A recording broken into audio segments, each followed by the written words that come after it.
Hello दोस्तों, कैसे हो? आपका स्वागत है त्रिपाण स्टडी सेंटर में।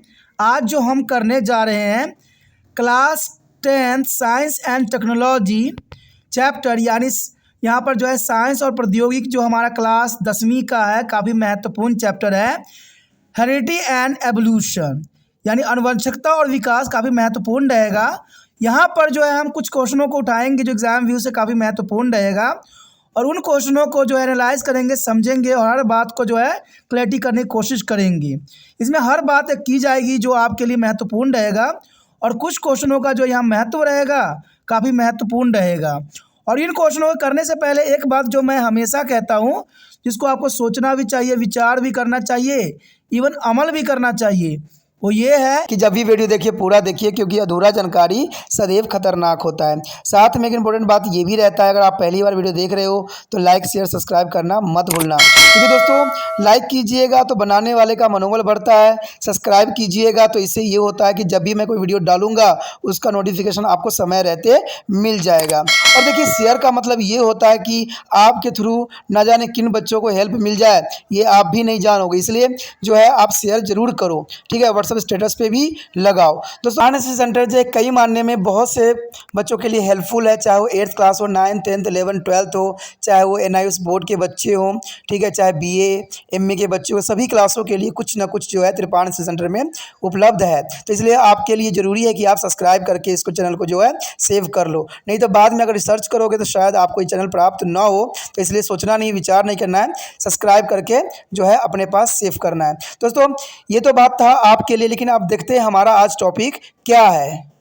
Today we discussion most important chapter here, heredity and evolution, class 10 CBSE NCERT science and technology book here. That's important book here. But next question arrive here, that's important. During which stage can be chromosome be seen clearly? You know that the question is clear here. During which stage can be chromosome be seen clearly? Write the feature of eukaryotic and prokaryotic chromosome. You know that that's important question for the exam view here. There is a chromosome be seen clearly and some feature of eukaryotic and prokaryotic chromosome. First of all here, chromosome are distinctly visible during to the metaphase stage. Metaphase stage of mitosis of a cell. You know that the chromosome, there is a clear scene here, metaphase stage here of mitosis of the cell division. And let's see feature of eukaryotic and prokaryotic chromosome are following here. First of all here, eukaryotic chromosome here, you know that that's important. Eukaryotic chromosome here, they are present in a large numbers. First of all here, eukaryotic chromosome, they are present in a large numbers. In a higher organism, it occurs in the paired condition. You know that in a higher organism, it occur in a paired condition here. And the next here, they are visible distinctly only during to the metaphase stage of mutasis. That's important here. They are visible distinctly only during the metaphase stage of mutasis. And the next here, each chromosome consists of two chromatics attached together by a centrome. That's important. Each chromosome consists of two chromatics attached together by a centromere. That's important. And let's see a prokaryotic chromosome here. The next, prokaryotic chromosome here, that's important. They are a simple in a composition. They are a simple in a composition when the compare it to their eukaryotic chromosome. And the next, they are generally circular in a shape. They are generally circular in a shape, and there is only one chromosome in a cell. That's important here. There is only one chromosome in a cell. यहाँ पर जो हम कर रहे हैं आनुवंशिकता और विकास, काफ़ी महत्वपूर्ण चैप्टर है। क्लास 10 सीबीएसई एनसीईआरटी के अंतर्गत विज्ञान और प्रौद्योगिकी का जो है बुक है, काफ़ी महत्वपूर्ण है। और हमारे समक्ष जो अगला क्वेश्चन आया है काफ़ी महत्वपूर्ण है कि किस अवस्था के दौरान गुणसूत्रों को स्पष्ट रूप से देखा जा सकता है। देखिए, ये काफ़ी महत्वपूर्ण क्वेश्चन रहता है एग्जाम व्यू से कि वो कौन सी अवस्था है जिसके दौरान आप गुणसूत्रों को जो है स्पष्ट रूप से देख सकते हो। और उसके साथ एक और क्वेश्चन है कि यूकैरियोटिक एंड प्रोकैरियोटिक गुणसूत्रों की विशेषता बताना है। यहाँ पर देखिए, हम इतना अधिक विशेषता नहीं बताएंगे क्योंकि हम छोटे तौर पे ये क्वेश्चन कर रहे हैं जो कि एग्जाम व्यू से महत्वपूर्ण रहता है। और साइंस से क्वेश्चन जितना छोटा हो, जितना स्पष्ट आंसर हो, उतना ही महत्वपूर्ण होता है।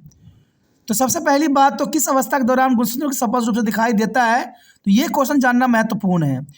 तो कोशिका के समसूत्र के मेटाफेज चरण के दौरान गुणसूत्र स्पष्ट रूप से दिखाई देता है।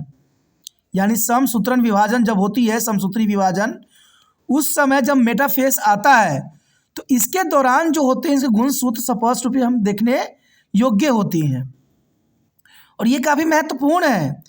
और आगे बात करें यूकैरियोटिक और प्रोकैरियोटिक गुणसूत्रों की विशेषता, तो ये काफ़ी महत्वपूर्ण रहेगा।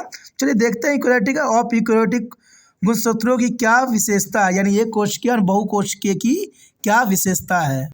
यहाँ पर अगर हम बात करें यूकैरियोटिक गुणसूत्र की, तो ये काफ़ी महत्वपूर्ण रहेगा।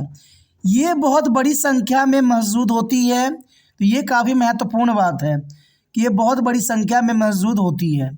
इसमें उच्च जीवों में यह युग्मित अवस्था में होता है, यानी जो उच्च जीव होते हैं उसमें यह युग्मित अवस्था में दिखाई देता है। हमें देखा जाए तो यह केवल माइटोसिस और मेटाफेज चरण के दौरान ही स्पष्ट रूप से दिखाई देता है। यानी माइटोसिस डिवीजन के मेटाफेज के चरण में यूकैरियोटिक जो है साफ रूप से देखा जा सकता है, जो काफ़ी महत्वपूर्ण है। इवन देखें तो प्रत्येक गुणसूत्र में एक सेंट्रोमियर द्वारा एक साथ जुड़े हुए 2 वर्ण होते हैं। यानी ये बहुत काफ़ी महत्वपूर्ण बात है कि प्रत्येक गुणसूत्र में एक सेंट्रोमियर द्वारा एक साथ जुड़े हुए 2 वर्ण होते हैं। तो ये काफ़ी महत्वपूर्ण है एग्जाम व्यू से। उसके पश्चात देखें तो प्रोकैरियोटिक गुणसूत्र जो है काफ़ी महत्वपूर्ण है। और यहाँ पर कुछ ही पॉइंट है जो काफ़ी महत्वपूर्ण है। देखा जाए तो यूकैरियोटिक गुणसूत्रों की तुलना में इनकी संरचना सरल होती है। यूकैरियोटिक गुणसूत्रों की तुलना में इसकी संरचना जो होती है बहुत ही सरल होती है और इसका आकार सामान्यतः गोलाकार होता है। जो प्रोकैरियोटिक गुणसूत्र की आकार होता है वो गोलाकार होता है। और देखा जाए तो यह एक कोशिकाओं में केवल एक गुणसूत्र ही होता है। यानी एक कोशिका में केवल एक ही गुणसूत्र होता है। तो ये काफ़ी महत्वपूर्ण पॉइंट यहाँ रखता है। कहते हैं देखा जाए तो ये एग्जाम व्यू से काफ़ी महत्वपूर्ण क्वेश्चन है जिसको आपको समक्ष तिरपान सेंटर ने लाया है। और ये बहुत साधारण है, बहुत ही सरल है। तो इसको एग्ज़ाम में भी जितना कीजिएगा उतना समझ में आएगा। और मैं आपको बता दूं साफ शब्दों में कि साइंस में वहाँ पर रामायण नहीं चलती है, वहाँ पर बड़े बड़े बातें नहीं लिखने की ज़रूरत पड़ती है। वहाँ पर सिर्फ एग्जैक्ट सही शब्द ही लिखना होता है, जो काफ़ी महत्वपूर्ण रहता है और ये ज़रूरी भी है। देखा जाए तो इसके साथ हमारा ये क्वेश्चन ख़त्म हो जाता है।